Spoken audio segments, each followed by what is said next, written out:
a session on my mistake, my lessons.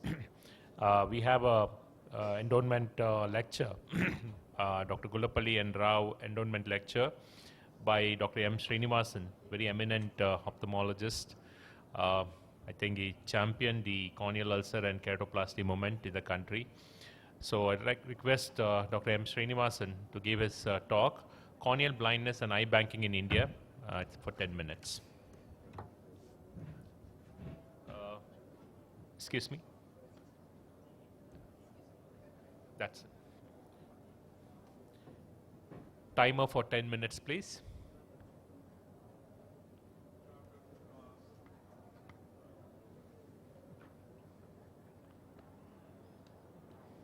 Okay.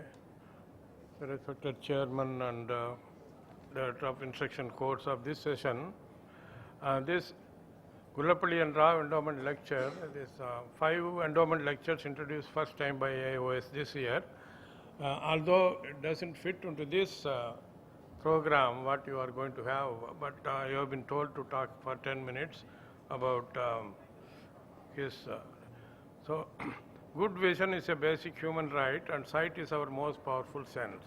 Corneal ulcer resulting in corneal blindness is a public health issue, mostly neglected at the cost of other blinding eye diseases. That Rao has published a recent article in IJO last month. So everybody should read about that, about Indian ophthalmology, about corneal ulceration. And I was associated with him for about 37 years. Even before he started LVP, he was at Madurai to inaugurate our cornea clinic. At that time, cornea clinic run individual one is not common. So I just run for 3 hours every afternoon, and Dr. Rao and my mentor, Dr. James Akuella, were there for inaugurating. And after that, he was there in 2014 to receive Dr. G.V. Oration Award. So as per publications in 2005 by Rajesh Sinha et al., so in 2020, that is this year, we are having 10.6 million corneal blindness unilateral. I don't know if it is correct or not, but this was the one projected.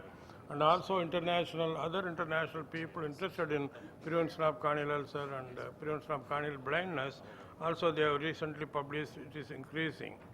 So if you look at that incidence survey, US, Europe, Asia, Africa, all these countries, even in developed countries, the microbial keratitis, particularly bacterial and fungal, incidence is going up, and especially in India, we see close to 1 million new corneal ulcers every year. Trachoma was that prime cause for corneal blindness and vitamin A deficiency, but by powerful preventive measures like SAFE and azithromycin, and mostly it is, I won't say it is eradicated, but it has brought down a lot. So now corneal ulceration is leading as the silent epidemic, especially in Asia. Now recently, James Chodas, he is from Boston, and he has taken a lot of efforts with international cornea people, and he is now bringing with WHO as a corneal ulcer is a neglected tropical disease next to leprosy and all those things. So why should we prevent corneal ulcer? We have powerful antimicrobials, especially for bacterial keratitis. We are able to kill the organism, but the end result will be the scar. So this 10-year-old boy now in that eye is blind or severe visual impairment, but next thing is corneal grafting, and you know the outcome in pediatric keratoplasty. So this guy recently, 30-year-old, had pythium keratitis, is emerging now. It's very difficult to treat. There is no cure now. Most of them, 99%, they go blind. This after 1 year, I have treated, healed, resulting in a scar. So unlike in cataract or diabetic retinopathy, glaucoma, corneal blindness mostly involves young people, adults, mostly children. So prevention after corneal aberration, we have time and again proved, not only in India and other countries, that if you treat any corneal aberration within 24 to 48 hours with basic antibiotics like chloromenical 3 times a day for 3 days, and 98% you can prevent corneal ulceration. If you miss that, then you see the bottom slides, that's the end even if you treat in a tertiary care center. We have proved with different publications that you can at village level, grassroots level, training a village health worker, you can prevent corneal ulceration. And this is a mega study done, just completed in Nepal with the help of NIA funding. It's called VIEW, Village Integrated Eye Worker Trial, and it involved 2 million population, 3-year study, randomized. Now the results will be published in few months or next year. Then you will find out with the control group, if you give antibiotics, what happens. Then about eye banking in India, you know, first eye bank started in New York in 1944. Then second eye bank was started in India in 1945 at Madras Eye Infirmary. Madras Eye Infirmary is the second to Moorfields Eye Hospital, started in 1819, and they have just recently celebrated 200 years. And we have about maybe 400, 500 eye banks, mostly registered to EBA. EBA was started in 1989. Then Dr. Rao pioneered the HCRP pilot program at Hyderabad, and now it is such a successful project. He has time and again they have demonstrated, and you get your utility will go to 70 to 80%. And TOHA was tough initially. Now they have amended so many amendments and bills. Now the 2011 TOHA amendment, it's more favorable for eye donation, especially except doctors.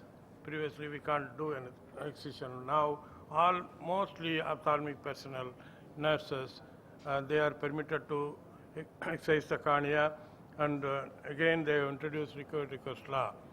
But see that organ donation was in India even Dwapara Yuga, that is 5,000 years before, and Kannappa was the pioneer in eye donation, and he is a donor and a surgeon. So he enucleated his eye and grafted his eye. So it's very popular. Organ donation is not new to India, and SightLife and Eye Bank Association of India, when I was president of Eye Bank Association of India, it was projected that in 2020 you need 100,000 corneas for grafting. To have 100,000, you have 200,000 corneas. In 2025, you need 2.5 lakhs corneas. But the situation is, even last year, you get only 56,000 corneas, and utilization is only 26,000, less than 50%. South zone is doing better, but north and west zone, east zone, they have to improve to get that target. So if you want to achieve the target, this pyramid mostly I think recommended by Dr. Gullapalli Rao and other group, EBAA. So you should have 5 training centers, that is top eye banks, center of excellence, then 45 eye banks, then 2,000 eye donation centers. Through this you can harvest 200,000 corneas. So now we have cornea distribution system. SightLife is promoting that. Last year we have been able to distribute tissues in more than 50 cities. Nearly 300 surgeons are registered to us.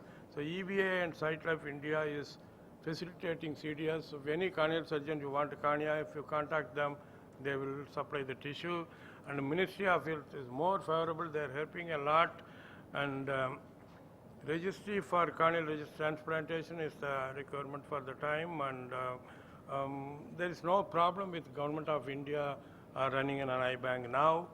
And in future, so I don't recommend any new eye banks. I don't want any new eye banks. We have 500, 600 more letterpad eye banks. Do we meet the demand? No, definitely not. We are meeting only 1/4. How to procure 1 lakh donor cornea, that I showed the pyramid. You follow that, you can get it. To implement HCRP in all teaching hospitals, so you should have MOU, even NGOs, charity hospital, not for profit, you have to go to government hospitals, get MOU.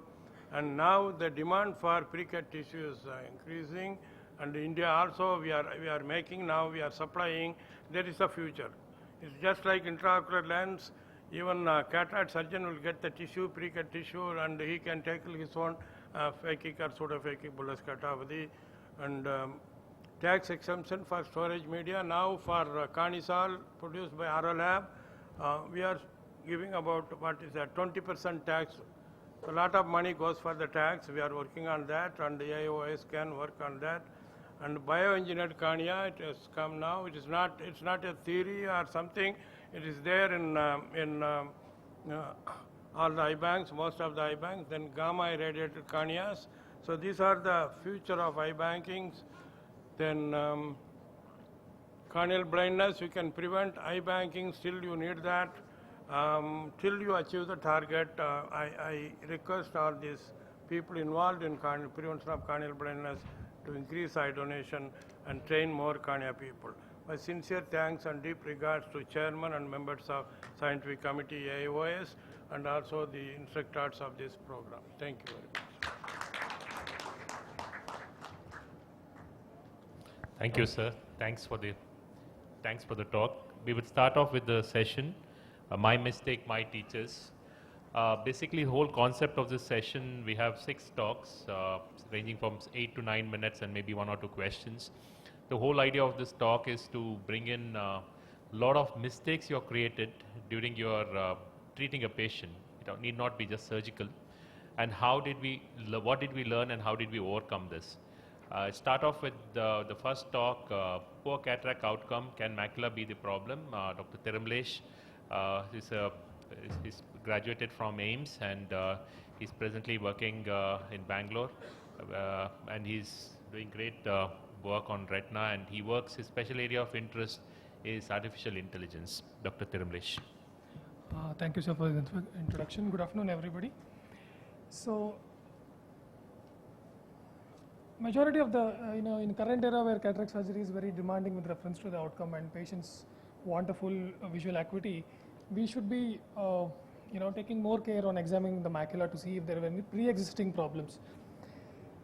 So I have no financial disclosures to make. So this is a normal OCT structure that we would want to see if the patient should see 6/6. So the problems can be at the vitreoretinal interface, or there may be changes within the retinal architecture, or there may be choroidal anomalies which will be shown up. So these are the 3 subheadings under which you should be looking at your OCT. So macula may relatively look normal on slit lamp when the patient might be having an interface disorder, or sometimes even when the patient is having very subtle macular edema, it can be missed on clinical examination. So conversely, the patient the fundus might look abnormal, but when you do an OCT, you confirm that the structure is normal, and that is a patient that you would probably want to counsel for a premium IOL. So let's take a look at this particular thing, this particular image. You see that this is a 50-year-old patient. When you see the multicolor image, you see that the retina is relatively normal, although there is a single small white dot. So, what is there in this patient when you do an OCT is that this patient is interested in multifocal IOLs. The fundus was relatively normal, but what we found on the OCT was that there was an ERM present. Now, if this patient was counseled for multifocal without doing the OCT, you would end up with a poor vision, where the patient might complain of significant distortion of vision. So cataract surgery was advised in this particular patient, but multifocal IOL was deferred. Another one, where you see a 52-year-old patient. This patient had a moderate cataract with 20/60 vision. Previously had undergone a retinal detachment surgery. If you look at the fundus, you look that there is something abnormal. So do you want to give a premium IOL for this patient? But however, when you do the OCT, you find the macula is absolutely normal. So this patient is a candidate where you would want to go ahead with the premium IOL and expect a good 20/20 outcome. So who are the usual unhappy patients that you would come across? Are these kind of patients where fundus is relatively looking normal, but you do an OCT, you find that there is a vitromacular interface and there is a partial thickness to full thickness macular hole in figure 1. On the second one that you see is that there can be a pseudo holes where there is a depression and lamellar macular hole, and the third one is a parafoveal telangiectasia where you can see an intraretinal cavitation. So when should we image? So if the vision is not correlating with the amount of cataract, that's an important patient where you would want to check the macula if macula is the cause why the patient is having diminution of vision. If the patient is having any kind of metamorphopsia, it is very, very important to image the vitreoretinal interface. If there is any suspicious lesion clinically, it is always better to see it by doing a OCT. So documentation of the conditions which are likely to progress post-surgery and vision loss following phase of improvement. Because if you have an ERM, you do a cataract surgery, the patient might end up with macular edema and further decline in vision. So clinical consideration, we can see that if the patient is having a preoperative macular hole, VMT, an epiretinal membrane or macular edema, these patients you tell them that these things are there. Post-operatively, where the macula can get involved is in patients who are having Irwin-Gass syndrome, if there is a posterior vitreous detachment, if there is a progression of diabetic retinopathy or progression of AMD.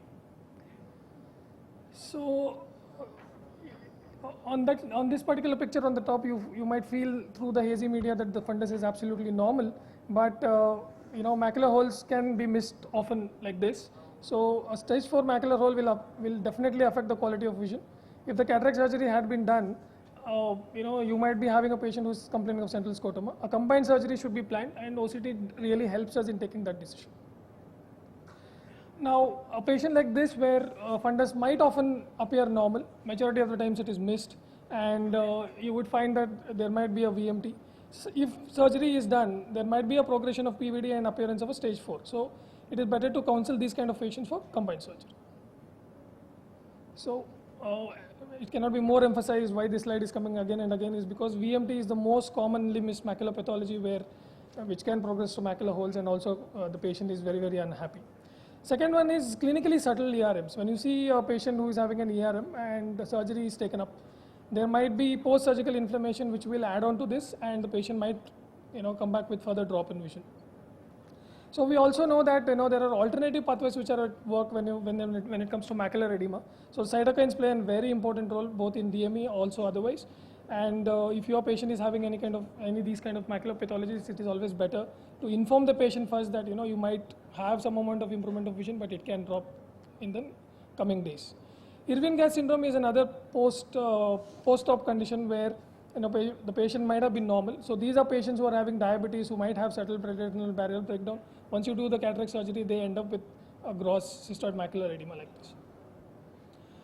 So we all know that once we do a cataract surgery, there can be a posterior hyaloid separation. The risk of PVD following cataract surgery is a known thing. PVD can be missed if Weiss ring is not visible. OCT always becomes an important tool for catching these kind of patients. So this is a patient where you would never miss because you are having a Weiss ring. Another important category is if the patient is having a wet AMD. So cataract surgery is done in elderly patients. We also know that age is a very important risk factor for development of AMD. So if the patient is having a macular pathology, it is very important to show them that you do have a macular pathology which is a wet AMD or a PCV. And once cataract surgery is done, you would still require treatment on a monthly basis in the postoperative period. So it is very important in educating the patient and also showing them that this is how a normal would look like. So now the question is, how many of us would be doing SD-OCT as a routine screening before you go for a cataract surgery? So we did a study at NN. So our experience is this. So spectral domain OCT was done in almost all cases who are undergoing a cataract surgery, and it kind of threw up very important observations. So the methodology was that we took 2,884 patients who were undergoing cataract surgery. It was a prospective study. The duration of study was about 6 months. Inclusion criteria was everybody was having an immature senile cataract who would be subjected to an OCT as a part of the diagnosis before you go ahead with the surgery. The exclusion criteria was if the cataract was too much that you cannot acquire an image. So after refraction and slit lamp examination, we did an OCT, and the results were this, that 70% of the patients were found to be normal. However, there were about 24% of patients, which is about 683 eyes, had a significant macular pathology, and about 7% of the eyes we were not able to get a scan. And 24% of the macular pathologies is a small number, but what we would like to emphasize is through the cataractous media, it was difficult to pick up the macular pathologies. So when we did the subgroup analysis, what we found was that 41% was the cases where the macular pathology was detected only after doing a SD-OCT.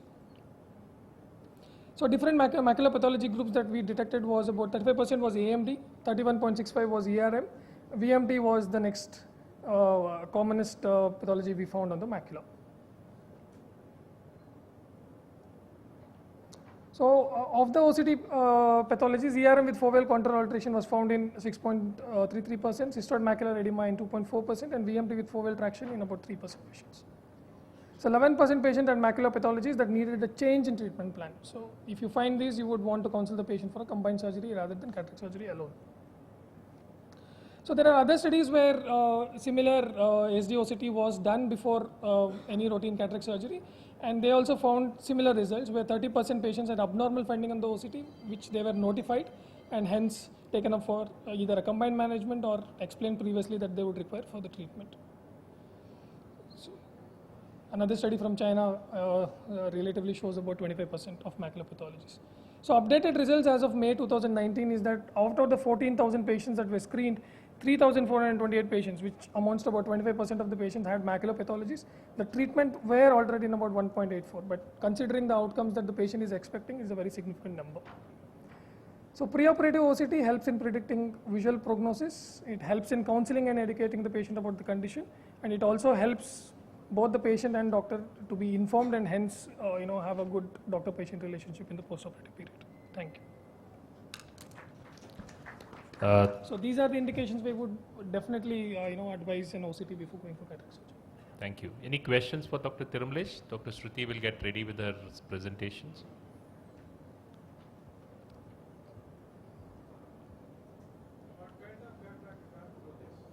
The question is, what kind of cataract you can't do OCT? OCT. So when the cataract is mature, obviously you cannot do it. However, it is even in advanced immature senile cataracts we were able to acquire a scan, because now we have IR imaging where it does penetrate even through hazy medium. The second question is, do you think the make of a OCT machine differs? Correct. So if you have a swept source OCT, so the image acquisition speed is better, and you can actually image even in patients who are having significant media opacities. It is slightly better than the SD. Any questions? Yeah, that's very interesting data that you showed about that 24% patients having macular pathologies. Yes, Were these patients actually examined by a retina specialist, or they were the funders? Because again, having a routine OCT for cataract patients would up the costs. And so if anterior segment surgeon would be able to detect those lesions, or a posterior segment surgeon would be able to pick up the lesion, would it be cheaper to have a cross consult by a posterior segment or go in for an OCT? Was that analysis done? Okay, so I would like to answer this question in two parts. So the first part is, once you do a preoperative evaluation and you have seen the fundus and you found it was relatively normal. So the part of the data which showed was that subtle ERMs and VMTs and macular holes are usually missed. It is now the second part of the question is, would it have been picked up better by a VR surgeon? That's the question, right? So I am a VR surgeon, and even I do miss VMTs clinically, but when I have the patient telling me that I have metamorphopsia, I make it a point that I do an OCT. So maybe someone could just see whether an anterior segment surgeon can pick up these lesions beforehand, rather than, that's maybe something. Correct. What you're saying is right. What you're saying is right. But then even combined examinations are, even when they have taken place also, there have been some misses where VMT, macular holes and ERMs have been missed. I think they must be having some data. I don't know whether they've analyzed it here, but it's a very good point to look at. Thank you, sir. Thank you. I'd like to call upon Dr. Shruti. She's practicing in Indore, CML Hospital, and she's going to speak on optical blunders in IOL calculation. Dr. Shruti Kochar. Thank you, Dr. Rohit sir, for the opportunity, and a very warm good afternoon. I'll be speaking about 10 situations where we make optical blunders while calculating the IOL power. This is what I learned in my fellowship at Narayan Nethralaya, and I have no financial disclosures to make. In 1990s, the major cause of refractive surprise post-operatively was faulty axial length calculation. But in today's era, it is the effective lens position prediction. So to battle refractive surprises, what we need is precise biometry and accurate IOL power calculation formula. And all the formula aim at increasing and improving the ability to predict effective lens position. So here's the situation one where we have poor cornea and poor ocular surface. So before taking measurements, be very sure that the patient removes the contact lens. Very simple tip, but it's really important. Soft contact lens at least 3 days prior, toric a week prior, and RGP a month prior the measurement. Make sure that the ocular surface and tear film disorders as well as punctate keratitis and other dry eye diseases are treated well before biometry and the surgery. Even a 1 diopter error in the measurement can cause 1 diopter error in the refraction post-operatively. So here is pterygium case where grade 1 and atrophic non-progressive pterygiums can be operated in the first go. However, a grade 2 or larger pterygium needs a stepwise approach. Pterygium causes flattening in the horizontal meridian, and if it is affecting the astigmatism, it is better to operate a month prior the cataract surgery. Here's situation 2 where we have dense cataracts. In this cases of 70-year-old gentlemen, we failed to obtain axial length using conventional optical biometers. So here there are 3 options. Go back to ultrasound immersion technique, or use dense cataract measurement mode in Lenstar, or we can opt for IOLMaster 700. So what are the machines available today? They are based on 3 technologies basically: partial coherence interferometry, optical low coherence reflectometry, and swept source OCT, and here are the examples. Here's a chart where I've compared the available optical biometers and their additional features. I can share it with you later. This is a published work of Narayan Nethralaya where we saw that IOLMaster 700 has better penetration in dense cataracts and there are fewer dropouts in axial length measurement. So here are few quick tips for good axial length measurement. The standard deviation greater than 0.2 indicates a problematic reading. The signal to noise ratio can go high as much as 12, but anything less than 2, we should discard those axial length readings. And take time to verify all these readings yourself and keep tracking your own outcomes. Here's the latest biometry OCT. It is an innovative method using the posterior OCT devices to measure the various details of the eye. So here's the picture showing beautifully dense cataract in high myopes, even in retinal detachment and macular holes. So you can visually verify where do you want to place the cursor to get the accurate measurement. Coming to the big challenge in biometry, post-refractive surgery. Like here is the scenario of 55-year-old female who presented with cataract. She had underwent LASIK some 27 years ago, but we do not have her any previous record. Her topography shows well-centered ablation. So what do we do in this case?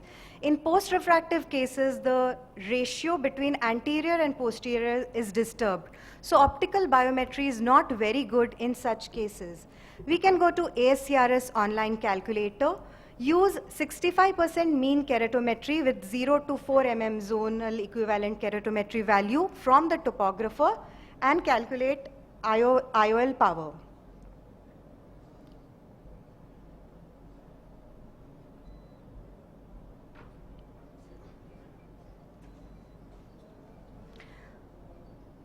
So studies have shown that ASCRS minimum should be considered most accurate in such cases while calculating the IOL power. However, for post-RK biometry, it's better to use average or maximum value what the calculation suggests, because there is hyperopic shift post-operatively.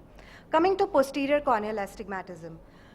While doing toric IOL, if you ignore the posterior corneal astigmatism, it can result in overcorrection for with the rule astigmatism and undercorrection for against the rule astigmatism. So various options available are the Baylor nomogram. However, it is little cumbersome to use. Now, even the manufacturer-based calculators have incorporated posterior corneal astigmatism, and even online calculators like Barrett's are very useful.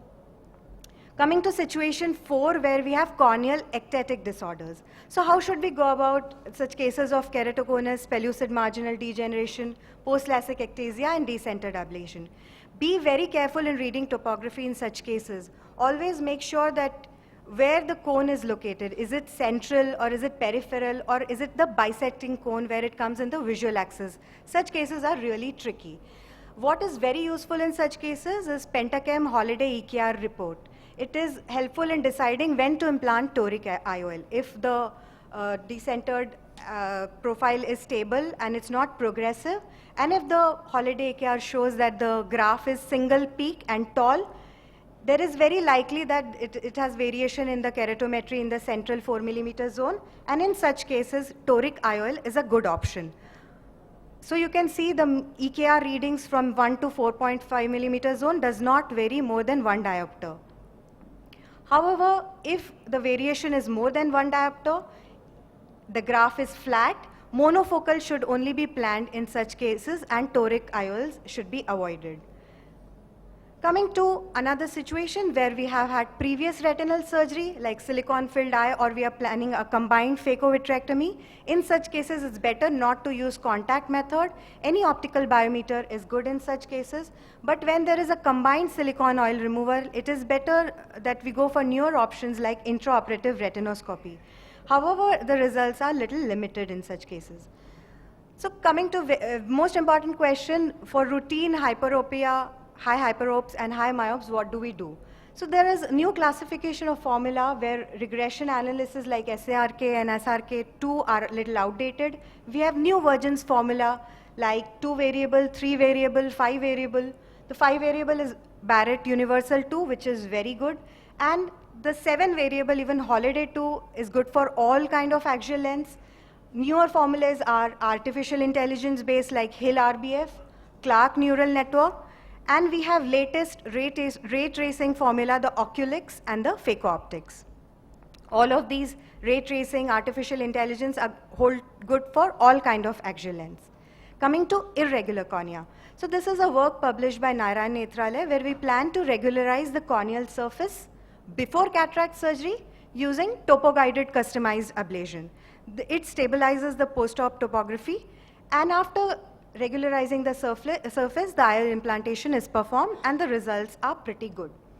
Here are some newer concepts like ray tracing, where we use the pre-op IOL position and the dimension of the crystalline lens to predict the post-op ELP. It is very helpful in calculating IOL power using ray tracing technology. Also, another concept is corneal asphericity, which should be taken into consideration before implanting an IOL.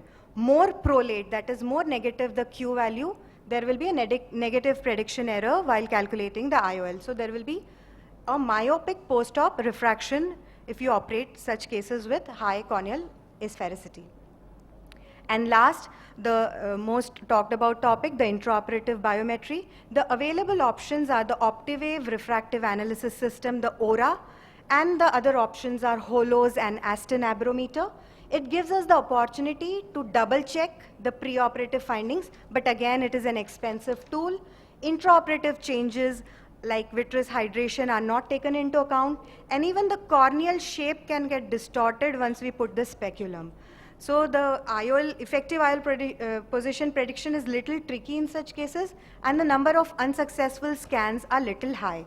Lastly, I would like to say this is the future of biometry, where we can do intraoperative OCT, and it will definitely decrease the IOL prediction problems.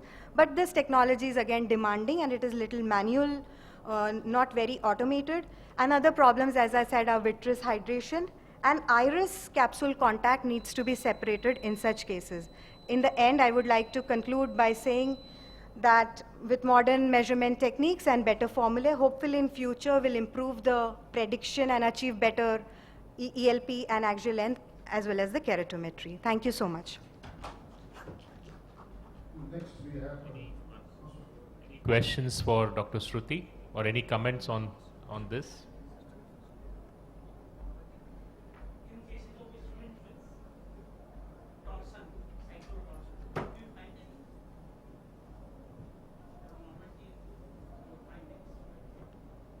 For cyclotorsion, sir?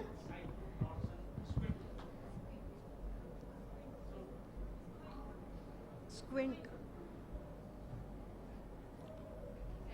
I think squint is what he said about.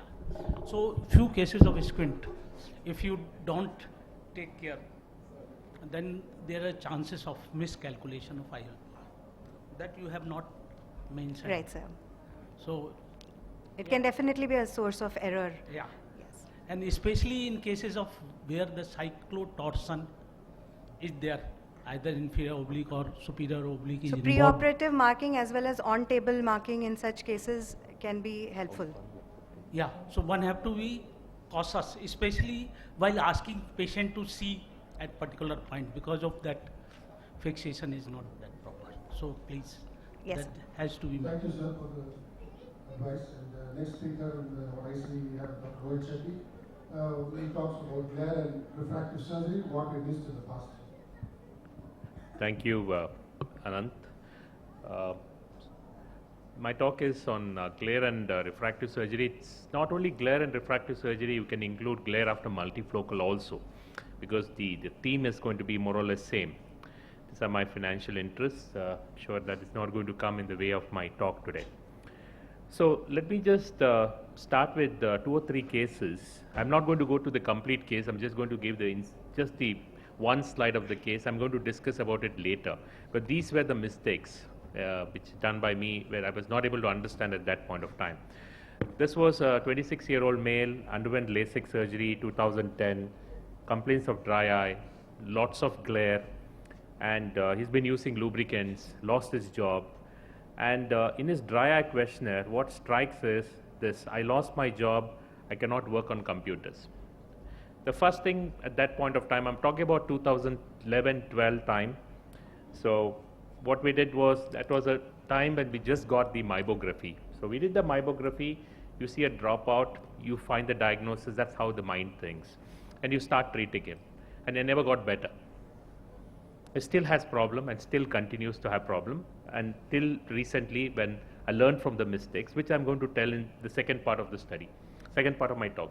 This is a marine engineer, a 55-year-old male, nothing to do with refractive surgery, complains with eye strain, photophobia, tiredness, inability to perform. People have tried all kinds of dry eye treatment on him, all kinds of light, non-light based, lipid, thermal based, whatever you can find has been done, but he's still complaining bitterly. He's just not getting better. That's the second case.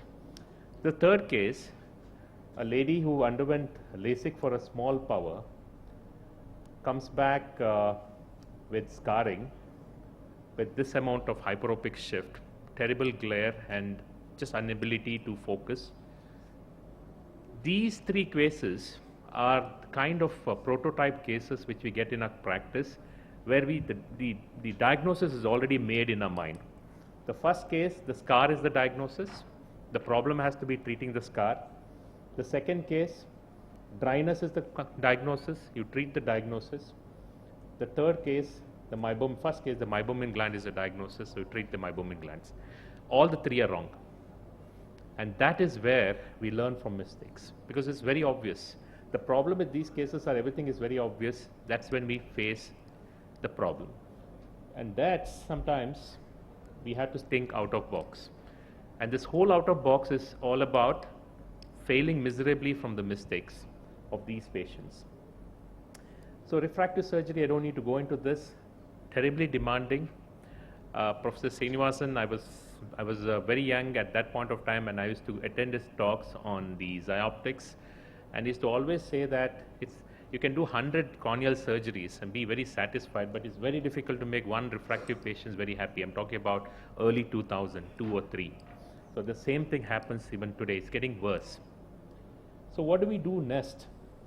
So at that point of time, we just started working on the whole role of accommodation. I'm very happy that we have Jitendra Jatalni here. So you need to be involved in this part of my talk, because answers I can't answer, you'll have to answer for me. The whole concept of accommodation came into picture, and we started going deep into accommodation. Dr. Shruti won a best paper at the APSCRS this year on the same subject of accommodation. For 3 years we worked on this. But this brought in a complete new understanding into why patients, both multifocal patients and post-patient have glare. One of the major thing is the balance between your corneal astigmatism and the lens astigmatism. So the beautiful balance, which we all know, that means whatever astigmatism in the cornea gets balanced by your lens, so the patient becomes emmetrope, even though you have a corneal cylinder. Very typical of this. In this whole model, we started looking at how the patient accommodates. This is a live image of patients accommodating. A patient who accommodates extremely more than necessary, you call it as an accommodation excess, the lens is behaving like this. This is a real time of a patient. Compared to somebody who's very calm, absolutely very gentle accommodation, you can see the green and yellow lights. So there's a beautiful synchrony of how the lens dances to whatever is played on the cornea. and this is determined by the Osiris. At that point of time, something really struck us. This is what we see. When somebody comes to you with glare, these are the things you see. Is the patient well-centered, eye trace, densitometry, epithelium? If all these are normal, the diagnosis is dry eye or meibomian glands or whatever you find on the tears, and you keep pumping them gallons of it. But the most important thing is, for the eye to see well, you have to have a synchrony of accommodation. The vergence is probably the most important thing. If I ask Shruti to represent her IOL biometry, or if she presents it again, the most important thing is how the eye accommodates. Even if you don't accommodate at 64, there's a way how the eye moves to a particular near stimulus. And if your stimulus is not working, then you start getting a complete different vergence. So we started looking at this more deeply. That was a mistake which we forgot. I'm not saying we did not do it, but we did it very lightly. We just do a Hirschberg, cover, uncover, and that's it. So completely from that mistakes, we got into this picture where we started looking at all these things. Okay, you have all the corneal true reasons for glare. True reasons for glare includes axial length, progressive myopia, decentered, you're inducing keratoconus, epithelial changes. But the pseudo of glare or regression has to be in this. The binocular single vision has to be maintained clearly. The accommodation, the convergence, the NPC, near point convergence, accommodation, all these factors which we kind of sometimes ignore, or it should be done on a routine basis, but it takes efforts. If you're not, if your orthoptics is not your primary domain, after you rule out the dry eye, of course. So if you have a corneal problem, treat the corneal problem, but if you don't, you can have different ways. That's again discussed by Ritika in the later half. But if you don't have a corneal problem, then treat the real vergence issues. The vergence issues is when the pupil accommodates, the lens also accommodate, and it's a triad. It means your muscles has to move in, your lens has to move in, and the pupil has to constrict it. Three things happens when you accommodate, and three things has to be synchronized very well in these patients. So this is where the patient, an eye trace shows a pseudo accommodation when the lens is perfectly normal. There's a concept of DLI now. Rohan presented this as a free paper where the lens becomes, when the early lens changes, you don't need to have a cataract at 50. A 40-year-old guy who works a lot sometimes can have a high DLI where the lens is already showing changes. So there are a lot of new things which you are picking up. So what orthoptics evaluations we do? Convergence, divergence, accommodation, and fusion. What do we do normally? This is again a mistake. I'll come to Jitendra later. Because all we do is, if there is more of accommodation, we used to treat with homide. Give them homide, ask them to get better, and they never got better. Because homide or atropine will just block, if it only works for an acute spasm. It doesn't work for patients who have a chronic stage of it. So that's some mistake we learned. Because this is something which is prescribed by a lot of squint specialists, because who feel that exercises is not really necessary. And then, based on all this, we realized that binocular BSV is the most important pillar for making an unhappy patient happy. Because if you want to make them happy, you have to figure out how well he's seeing with binocular vision. It's a very common knowledge, but a lot of us don't really put this efforts. And this is what we give it to our optometrists. And because it takes a lot of time, and my squint is not my strong point, so somebody has to go through all this, and everything comes out, and then you get these results. And then we retrospectively, because we know we have done mistakes, we retrospectively went back and looked at all those people who were unhappy, and we found that majority or nearly most of them had one of the issues which needed some form of a therapy from the vergence point of view. And that's a vision therapy which which I'll explain later. Let me go back from the lessons learned. Let's come back to these patients. The same girl I mentioned, we did a small refractive error. For some reason, she had a peripheral scarring, and the scar was quite bad. But over time, she got better. The scarring completely disappeared. So when you have a scar like this, initially, we expect some amount of hyperopic shift. That's okay. But the big challenge is, why should it still become more? still +3 and -3 when there is absolutely no problem on your cornea. So this, and that point of time, I was about to go and do a retreatment on her, which would have been a disaster. Because we had learned from mistakes that versions and all this are very important, especially in these patients who are very stressed about their outcomes. We got an evaluation done, and it does not there's no scarring now, but still there's an hyperopic shift. And she was diagnosed to have a fusional versions dysfunction. And this is what really clinched the diagnosis. And this is what fusional version dysfunction is. And then I tell my patient that you need a physiotherapy. After surgery, this is what I explain to my patient, that after surgery, all surgeries need physiotherapy today, orthopedics or whatever. I tell that sometimes you need physiotherapy. We have an extensive office-based exercises. Now we are coming out with a software where you can do it at home. And this is what she ends up with. And today I think Dr. Pooja has seen, she's plano 6/6. From a +3, just with 8 or 9 weeks of treatment, she's plano 6/6, absolutely no complaints. Otherwise, I'd have gone and done a recorrection on her because she was bitterly complaining that she has got a power. Let's look at this marine engineer again. There was no surgery done on him, but his problem is because of many issues, he even had a mullerectomy, blepharoplasty. People had virtually thought that his problem is related to small entropion, ectropions. But this point was very important. His difficulty in focusing. He was wearing a glass, and he was basically tried with everything. And again, most important thing was he had it was completely missed, severe convergence insufficiency. And an office-based exercises with all this, they have a different ways of how they do it. I'm sorry, I'm not very good at all that. And he's completely gone back to normal. And he had lost his job as a marine engineer.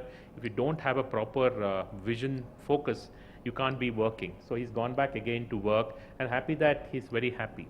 So why do these dry eye patients, they are the most biggest masqueraders I consider, because I call it as a dark circle. Dark circle means dry eye accommodation reflex circle.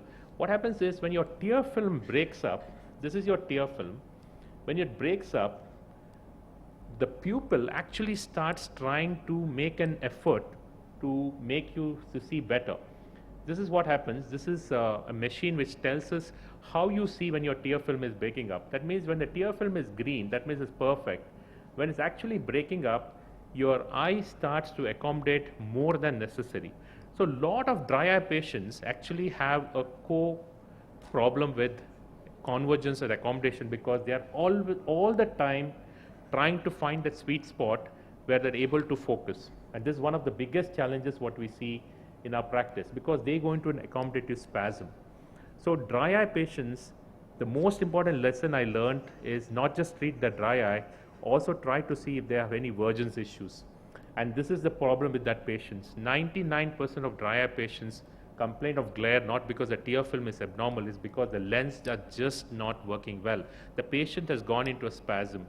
Unless you take care of that, your dry eye, you can treat them with multiple sessions of LipiFo, iLight, virtually everything, but you'll just never going to get better.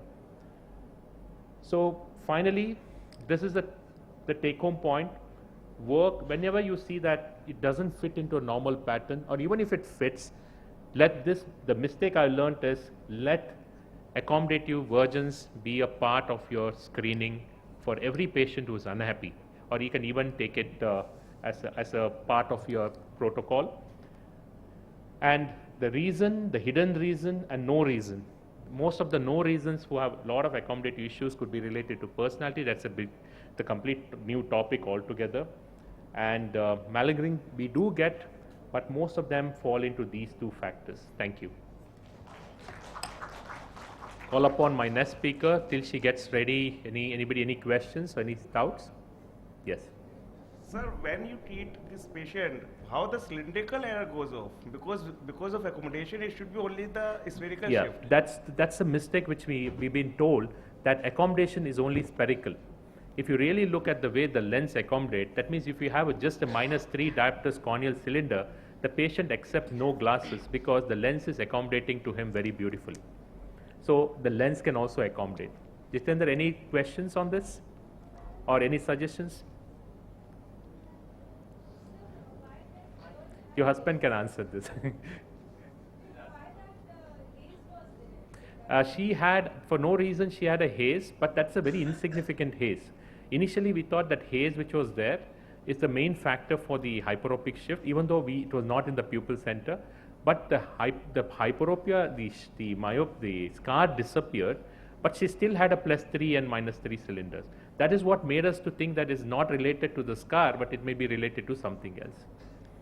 Thank you. I call upon Dr. Prerna, and she is going to talk about why do you get haze. Good afternoon, everyone. Thank you, sir, for the about IC. So I'll be talking about rituals for PRK haze management and how we have developed our own nomogram now following a trial and error method over the years. So we often do surface procedures like PRK or cross-linking, and we have really good topographic outcomes, but the patient is not happy, and that's probably because they do have some amount of scarring or haze post-operatively. So this is a paper that was published in 2008 of March, and they said that there's, of course, how do we solve the PRK haze puzzle?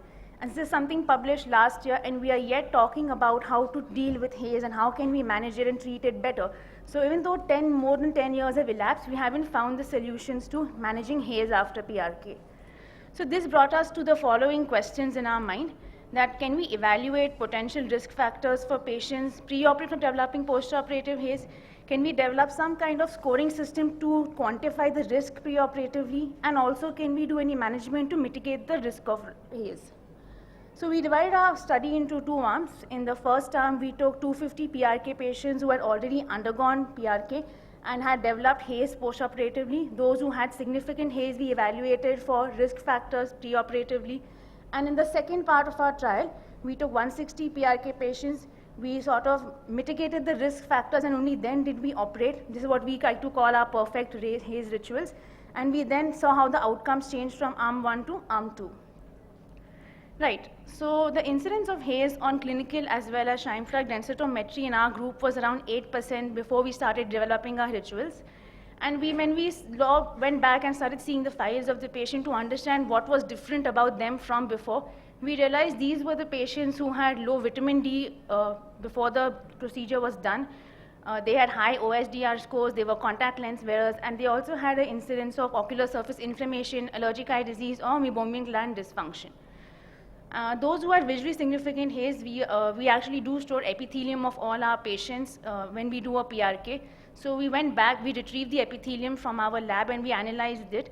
And we did find that the gene expression from the epithelium was slightly different from normal patients. And we did publish this work as well. And we found that the inflammation-driven markers were much higher, and that probably led to an altered wound healing process in the perioperative period. So in rapid eyes, it has been found that the cornea heals in this particular way. When every time there is an insult to the cornea in the form of an injury or a surgery done on the cornea, it activates the keratocytes with the resting cells of the cornea. These convert into myofibroblasts and fibroblasts, which do lay down the collagen, and after a period of healing, it should undergo apoptosis and return to a baseline picture. This is how the normal pathway of healing should be in all of us. In some patients who have maybe an altered inflammatory profile of the ocular surface, the amount of keratocytes activated is much higher, and these convert into myofibroblasts, which do not apoptose at the right time, and therefore there's a sort of continuing fibrotic process going on in the cornea, and this is what gives us the aberrant collagen, which we see in the form of a corneal scar. So now that we knew all of these things about our basic sciences, we developed a risk scoring system. In this is our scoring system. We asked the patients to fill out an OSDI before the surgery. We looked at their vitamin D levels. We also asked them if they were contact lens wearers, how tolerant were they to a prolonged contact lens use. And we also looked for meibomian gland dysfunction with using a meibographer as well as the TBUT. And we also confirmed that they did not work in outdoor environments with excessive UV sunlight exposure, which could also be a risk factor for haze. So once we knew all these scoring factors about the patient, we graded them as low risk, moderate, or high risk for developing haze post-operatively. So this is what we call the perfect axis, and armed with this, we wanted to make sure that now we were doing a perfect PRK surgery as well. So in the preoperative patients, when we saw that they were low risk scorers, we could go ahead with surgery without having too much stress about how the post-op outcomes would be. But in the moderate and high risk scoring patients, we did give a certain treatment before the surgery was even undertaken. We gave them a course of oral doxycycline. We gave them steroid drops to make sure the allergy and the inflammation was under control. And we also treated the vitamin D levels as per WHO guidelines. In cases with really low levels, less than 10, we did give them injectable vitamin D before the surgery. Intraoperatively, we made sure that we used intraoperative Acuvale or ketorolac. This not only helps in the pain, it reduces the pain of the patient significantly, but there is a sort of flood of cytokines released at the time of surgery, and by using intraoperative Acuvale, we make sure that we mitigate that flood of cytokines, and therefore we are able to convert our healing response to a normal pathway rather than going into a prolonged fibrotic process. Post-operatively, in the low-risk patients, we kept our topical steroids on for 8 weeks and lubricating drops for 6 months. We also made sure the vitamin D levels were normal. In the high-risk scoring patients, we made sure they get oral doxycycline. We initially started off with prednisolone topical eye drops for 2 weeks, and then we switched to roteprednol after 2 weeks were done. We also gave them cyclosporin eye drops for a period of 3 to 6 months, and we made sure they wore UV protectant dark glasses for a period at least 3 months after the surgery. So this time when we used the perfect scoring, and we were able to convert the altered wound healing into a normal pathway, and therefore make sure we do not get haze in these patients. Another thing I'd like to bring upon is how much an MMC should be used. So this is a paper published, and we saw that if you use 0.02%, it is very effective in high myopes. But if you're using a lower concentration, 0.002%, it is equally good for low and moderate myopes as well. So it's not about the timing of the MMC alone, but also the percentage of MMC that you're using is important. Right, so now that we knew this, the way forward to maybe even reducing the incidence of haze even further, we all know how MMC works. There's a activation of keratocytes in the PRK cornea. When we use MMC, it makes sure that all the cells are damaged, and therefore destroys majority of the cells, and that is why we don't get haze. So, but there are other molecules available now. This is an off-label use, yet it's yet under clinical study. It's known as SAHA, and what it does is that it prevents the transformation of keratocyte to a myofibroblast. So while it prevents the formation of myofibroblasts, it does make sure that the healthy keratocytes continue to exist in our cornea, and therefore there's no aberrant collagen. This has been proved by immunohistochemistry, where you can see that the new molecule SAHA reduces the myofibroblasts without the loss of normal healthy cellularity, which is a really good plus point for our patients in that case.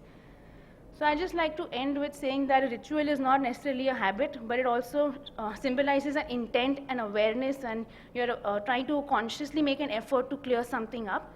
And by doing the same for our PRK patients, we were able to, of course, clarify some unknown factors about what was driving the haze and the preoperative risk factors, as well as to develop a risk scoring system, and also the perfect scale to reduce the chances of a patient developing haze as far as possible.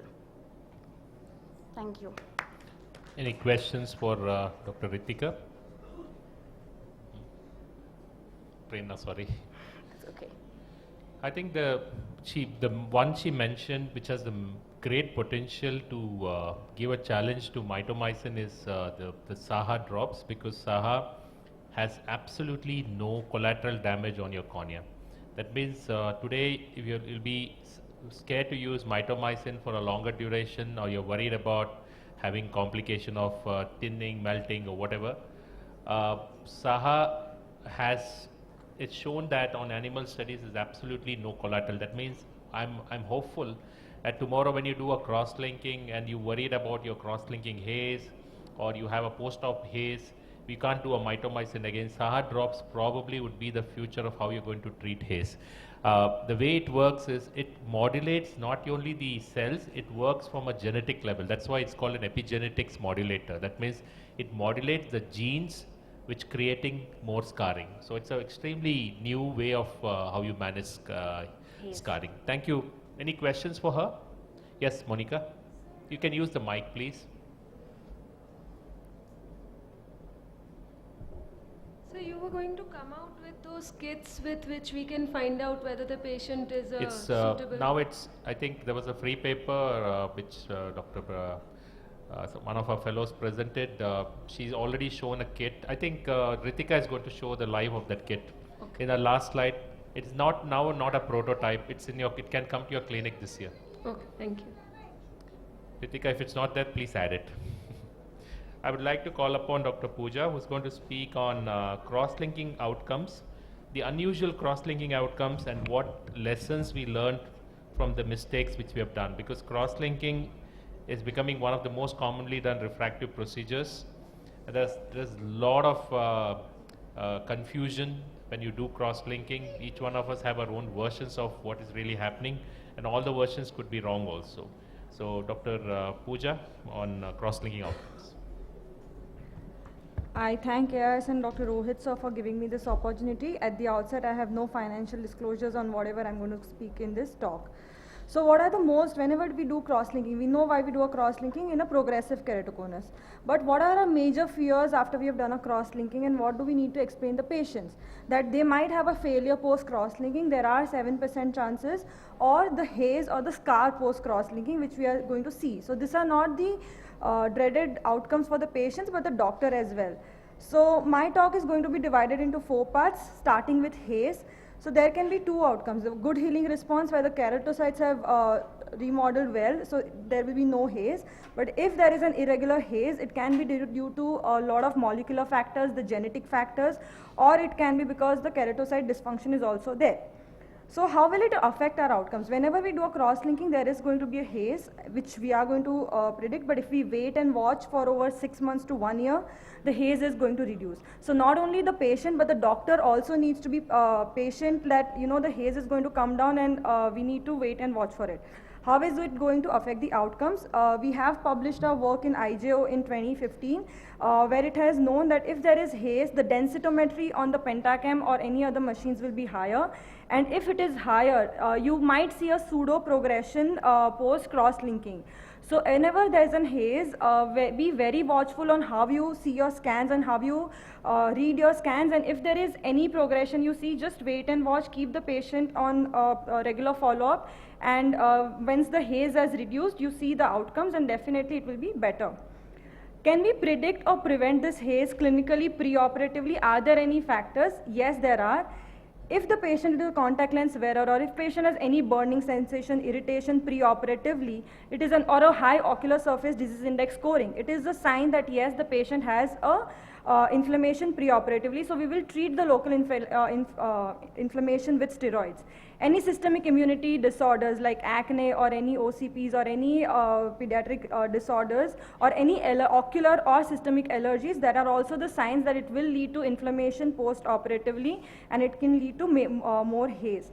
Also, vitamin D, Dr. Prerna has spoken about any vitamin D deficiency preoperatively or any keloid tendency in these patients are bound to have haze or a scar postoperatively. So this is how we can predict preoperatively, or the scoring, few of the points of the scoring from Prerna, and we can prevent it, treat it preoperatively, and then take the patient for surgery. So if it's an allergy, or anything, we treat the allergy, reduce the eye rubbing, treat local and systemic causes of inflammation with topical steroids, short course of cyclosporin, lubricants, anti-allergics. If there is any systemic immunoglobulin levels are high or more than 300, we do it for all our patients, pediatric plus adults. Do a patch test, and if they are sensitized to any of the allergens, do a desensitization along with an immunologist, and then take the patient up for surgery. And any vitamin D or B12 deficiency, we should start the patient on all vitamin D or B12 supplements before taking the patient up for surgery, and then do a cross-linking. This is a small algorithm on how you can prevent it. Also, this is what we follow in our clinics, the history, the clinical examinations, and the lab investigations preoperatively before we take the patients up for surgery. What can we do intraoperatively? A lot of these keratoconus patients might not have secretions, but the epithelial tightness, how we remove the when we are doing a manual removal of the epithelium, if it is loose, it means that there is more inflammation, and that is a sign that you need, post-operatively, you need to treat this patient with a higher potent steroid like a prednisolone, and it should also be for a longer time, for about 12 weeks. And the immunomodulators like cyclosporin should also be given for a longer time for these patients. How do we manage post-operative haze? As I said, surface active potent steroids for a longer time, 8 weeks or longer. Cyclosporin 0.05%, 6 months or longer. If there are any children with severe allergies, we do an immune workup like a patch test. And if there is any positive in that, we treat it with an immunologist. We treat the allergies part as well.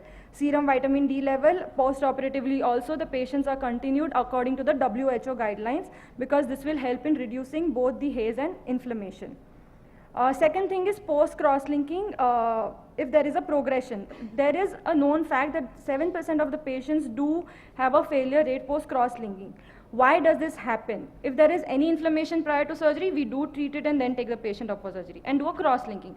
But even after cross-linking, if the inflammation, eye rubbing or untreated allergy persists, it is going to lead to low levels of LOX and collagen, and it can lead to failure of cross-linking. So how do we proceed? Again, we take care of all the factors I have spoken about. Ideally, we should be doing a tear test or a biomarker test or confocal microscopy, but it is not practical for a lot of us. Simple test, OSDI scoring, which is a free questionnaire. If it's high, it means there is inflammation, treat inflammation. And any systemic factors, treat them and then proceed. When do we do a repeat cross-linking is a very, very, very dilemma on when we do it. So failure rate, when do we define it? If there are more than 3 points of steepening, more than 1 diopters in the cone area, it's known as progression, and it should be beyond 1 year and more. Look for haze. If there is a haze, your scans might be affected. The repeatability of the scans might be affected. So before commenting on failure, just look at haze clinically. Wait for 24 to 30 months before deciding whether you would like to do a repeat cross-linking or not, because the keratocytes are remodeling and the wound healing can happen for 6 months or beyond also. Yet again, if it is progressing, check if the repeatability of the scans are good. If yes, rule out any systemic or local inflammation. If yes, treat the cause and then reassess. And then if still progressing, a lot of times this patient gets stable, so then you can keep them on observation. But if they're still progressing, you can go ahead with a repeat cross-linking. The next question is, this is not like post-operatively, but this is pre-operatively, a thin cornea. How would you do a thin cornea? Cross-link a thin cornea. A lot of times now it is believed that if the thickness is less than 450 or less than 400, we do an epi-on cross-linking or an intax followed by cross-linking. Or if it is still an advanced disease with or without with scarring, you do a repeat a penetrating or a lamellar keratoplasty. But what if the scarring is not present? So there are multiple techniques available and published. These are the techniques, but they still have their own drawbacks, and the outcomes are not yet very nice. So if we want to cross-link a thinner cornea below 400 without scarring, what would you do? So what we have done is we have taken a lead from Farhad Hafezi et al. And his work, where what he has done is he has modulated the fluence of your UVA light, depending on 3 millivolts or 9 millivolts, whatever protocol you are using, and then he has modulated according to the thickness of the cornea post removal of the epithelium. And what we did was, but it is a very complicated math, and you cannot practically do it in a clinic. So what we did with our team was we developed a next UVA calculator for thin corneas less than 400. And this is a very simple algorithm. This is the link to the app which we have created. According to the thickness of the stroma after removing the epithelium, if you are using a 3 millivolt or a 9 millivolt protocol, you can actually see what fluence, what time of the energy to use. If it's a 9 millivolts, for example, if it's a 340 micron cornea, you use the UVA light for 7.3 minutes, and if you are using a 3 millivolts, you can use it for 21.95 minutes. So this is how you can go to this link and find out if you want to cross-link a thin cornea. This is just an example on how we do it. This is a pre-op 390. Once we remove the epithelium, after epithelium removal, for example, the thickness is 50 microns, so it will be 340 microns after removal of epithelium. We go back to this link where we have the chart. So as I said, for 9 millivolts it would be 7.3, and for 3 millivolts it would be 21.9. We use a 20 accelerated protocol, so riboflavin drops for 20 minutes followed by the next UVA light. So the next part would be, is there an importance of epithelium when you are judging your cross-linking outcomes? The answer is yes, because what happens when we do a cross-linking and when the epithelium has healed and there is more remodeling happened, the epithelium might be it might have healed in a different way, and the thickness over different zones might be different. So whenever we judge the outcomes, we don't know whether we are actually seeing the true outcome or whether it's the epithelial hypertrophy or the epithelial thinning which is telling us whether they are real outcomes or not. And this is what happens, like this is the preoperative, the Bowman's layer, the stromal layer, and the corneal curvature. Once we do a cross-linking, yes, the epithelium grows back, as I said, and sometimes if the epithelium healing or remodeling is not well, then it might lead to a epithelial hypertrophy and it might give a pseudo this thing. So what we did was, we did a study where we have removed the epithelium and seen what's the flattening at the Bowman's area. And a lot of times, because of epithelial hypertrophy, we do not get the true outcomes. And we have seen that at Bowman's level, the flattening is actually 55% more than the anterior surface. Thank you.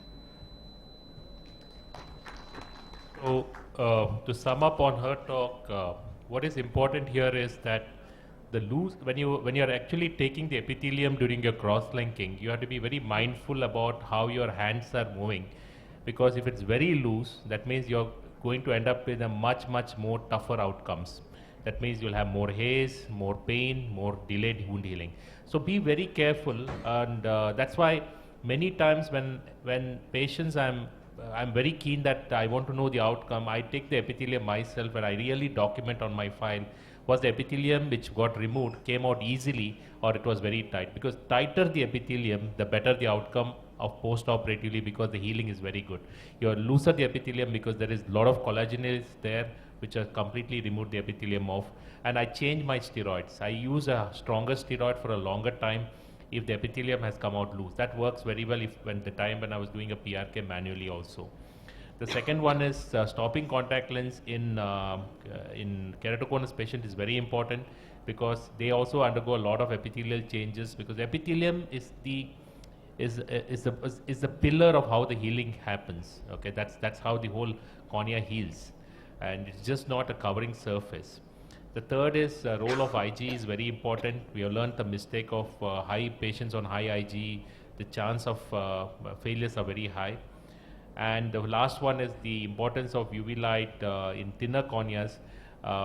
Earlier it was called the 400 450 as your benchmark, but I think that 400 microns was a little too conservative approach, means having a benchmark of 400 cornea. Now with the new calculator which Farhad and team have devised, we have gone up to around 320, 310. I'm not trying to preach that we should all be doing it, but the publications, the work, and our own results for the last 1 year suggest that if you're using the proper UV light, you're able to do it safely. Thank you, Dr. Pooja. Thank you, sir.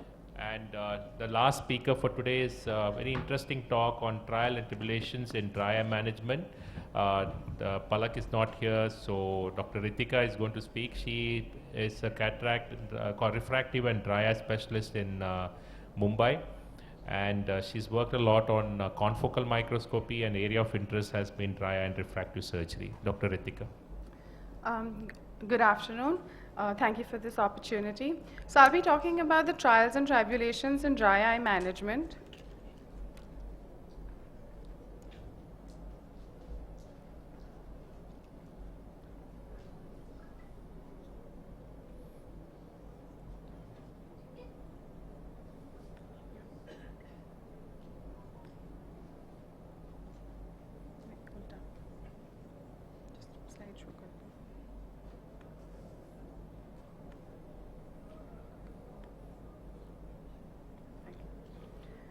I'll be talking about the trials and tribulations in dry eye management. So what are the mistakes that we're making in treating dry eye? Currently, we're treating the patients with a lot of drugs, but we don't exactly know where these drugs are acting or how the patients are improving or what are the drugs the patients actually need. The patients come to us with various symptoms where their eyes are tired, their eyes are paining, and when we do the test may not even show any problem. But so what is the cause of this disproportionate pain in dry eye patients, and why do they have it in the first place? To know this, we have a number of tests like the vital stains, the Schirmer's, the tear breakup, meibography, tear osmolarity, but they're still not telling us how to give the patient relief. We even have advanced tests like the confocal microscopy, but it's not available to everyone, and it still doesn't tell us what causes it. It just tells us what is happening. It tells us after the disease has already occurred. What we need to know is what is causing it. We need to know what molecule is exactly causing this dry eye so we can actually treat it. Currently, we're just empirically treating the patients. It's like treating diabetic patients with insulin without a real glucometer. So we don't know how to manage these patients appropriately. We know from Dew's classification that there is a neurosensory abnormality which also plays a role in dry eye. So there is a subset of patients who have pain without any stain. But what is the pathomechanism of this pain is still not clearly understood. So when we go to treat these patients, broadly we know that if the pro-inflammatory factors are raised, we treat with steroids or cyclosporin drops. If the goblet cell density is decreased, we treat with mucin secretagogues. If the nociceptive factors are increased, we treat with anti-inflammatory agents. And similarly, if the corneal epithelial function is less, we treat with lubricants or osmoprotective agents. But is this enough? This is still not enough. What we need to do is twerk the treatment and give personalized treatment. So the need of the hour is bespoke dry eye treatment, which specifically treats the signs and symptoms of each patient. And for this, we need additional evaluations to give this kind of treatment to the patients. What we are aiming towards is a 3-layered personalized treatment where we treat the local, systemic, as well as the occupational and the environmental causes which are driving the dry eye and thus giving symptom relief to patients. So to understand the biological basis of pain and discomfort associated with dry eye, it is important that the clinical findings and the molecular findings actually coincide with each other. Now, in most of our cases, when a dry eye patient comes to the clinic, we know that they have a reduced T-BUT, maybe a decreased Schirmer's, increase in ocular surface discomfort, and corneal dendritic cells are also increased. So when this is the picture that is seen, more often than not, there will be increase in MMP9, VEGF, decrease in VEGF-A and vitamin D.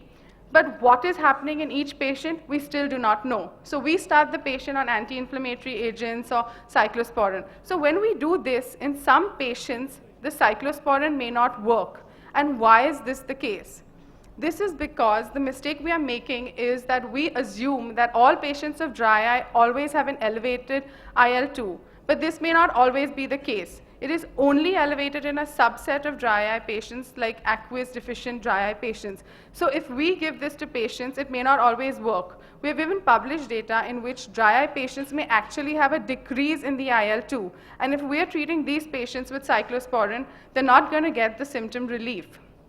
Similarly, there are newer drugs available in the market, not currently available in India, but it is available in the US, which is lifitegrast.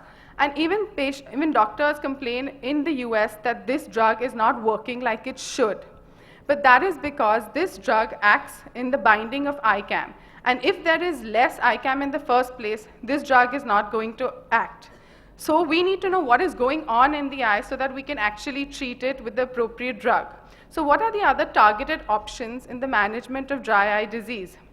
We know that nerve growth factor is available, and the FDA approves its first drug for neuropathic keratitis for the same. And this nerve growth factor gives symptomatic relief to a lot of patients. Similarly, there is autologous serum, which is being used by many people for treatment in certain cases of dry eyes. While autologous serum has been accepted by doctors and patients alike, very often allogenic serum seems to not make the mark, and people shy away from using it. And this is not always correct. This is because let's take an example of a patient whose primary symptom is corneal neuropathic pain, and his serum has less nerve growth factor. If we give this patient his own autologous serum, he is never going to get symptom relief. We need to give them serum drops from a patient whose nerve growth factor is more. That's the only way he's going to get symptom relief. Similarly, if a patient has persistent epithelial defects, but his epithelial growth factor in his serum is low, and we keep treating this patient with autologous serum, he is not going to improve. You need to treat them with a serum of a donor who has increase in epithelial growth factors. So it's important to note that if autologous serum is not working, does not mean that allogenic serum drops won't work. Similarly, while talking about autologous serum, we can also treat with platelet-rich growth factors, because It helps in wound healing, and it can be used in certain cases where autologous serum can't, especially like epithelial defects where we want a fibrin glue type of picture. So these drops can be used in those cases too. So the need of the hour is a point-of-care diagnostic kit which can give us targeted approach. So is there any kit available in the market? Yes, the MMP9 kit is available. However, when we compare the lab results with the kit results, they don't always coincide. And we've seen there have been cases of false negatives. Now, when there's a case of false negative, the patient is not started on the treatment, and the delay in treatment can cause the patient to have discomfort for a much longer period of time. So what we've learned is we know what the problem is. The kit that is currently available is not entirely reliable, and it is a single biomarker kit, so it does not help us choose which drug to give the patient. What is the solution? It is to get a multi-marker rather than a single biomarker kit, and it should be a kit that helps us improve our decision making in treating these patients. So we should get a kit which takes up all the dry eye panel, and it helps us treating the patients as to which drug should be used. So we have such a kit that we have made. What we do is at Narayan Nethralaya, we take the consent of the patient initially. Then we collect the tears of the patients under aseptic precautions and put Schirmer strip at the lateral 1/3 and medial 2/3 of the eye. And this is kept in the eye for 5 minutes. These strips are then collected in labeled Eppendorf tubes, and these tubes are taken and transported to the laboratory. Once the tubes are taken to the laboratory, over there we undergo the extraction of the tear proteins, which is done in the lab. The extract is then applied on the cartridge, and once the tear extract is applied on the cartridge, the specific cytokine levels for analysis is seen, and it's put in the diagnostic kit. And then this diagnostic kit is run, and we find out the levels that we need. Once this is done, it helps us to give bespoke management, because we can see what is exactly raised and what is not. We know that if the ICAM is raised, we give lifitegrast. If the vitamin D level is less in the blood test, we give vitamin D. If IL-2 is raised, we can give cyclosporine. So the future of medical management is actually attempting to follow a kit which gives us the different molecules, so we can actually, instead of empirical treatment, we can treat each and every molecule that is causing the defect. Thank you. Basically, thank you, Ritika. Basically, the take-home point from this talk is that the empirical blind treatments, what we are writing now, for every inflammation we write, we don't have too many options, may not work, because I've had people coming back and telling me they spent 10,000, 12,000 on a cyclosporine drops, but it's still not giving me any relief. That's exactly she's driving, is that it will not give you relief because the patient's driving factor is not IL-2 or one of the molecules, because cyclosporine doesn't act on all the molecules which is available on the ocular surface. The same thing applies for lifitegrast. It's come out with a big promise in US, but a lot of people say that it's extremely pricey. They're charging, I was told, some $500 or $600, and patients are really not happy at the end of it, because we have to understand one thing. There are some people in the pharma industry also in this session, is that they come and tell us there's a new drug which has come, which works very well for dry eye, but they really don't tell you from where the molecule is acting. It's just like somebody coming and say that this is a new VEGF, anti-VEGF is going to work. If VEGF is not your driving force for diabetic or macular edema, diabetic retinopathy, then whatever new VEGF will come is never going to work. So the whole focus is trying to move away from blind treatment. It looks very futuristic, but I'm sure when glucometer was introduced, I think diabetic management also looked very futuristic. But once we're introduced, then diabetes has become, you can manage diabetes in your, nobody needs to go to the lab to give that blood report. The machine she showed, this year we want to commercialize it hopefully, and that machine can be in your clinic, and where you can take the tears and just put your Schirmer strip, and that should tell you within half an hour what the patient has, something like your lab reports. So that's going to be the future. Thank you, Ritika, and thank you all for supporting us in this IC. And I thank all my co-speakers for keeping the time and finishing it well on time. Thank you.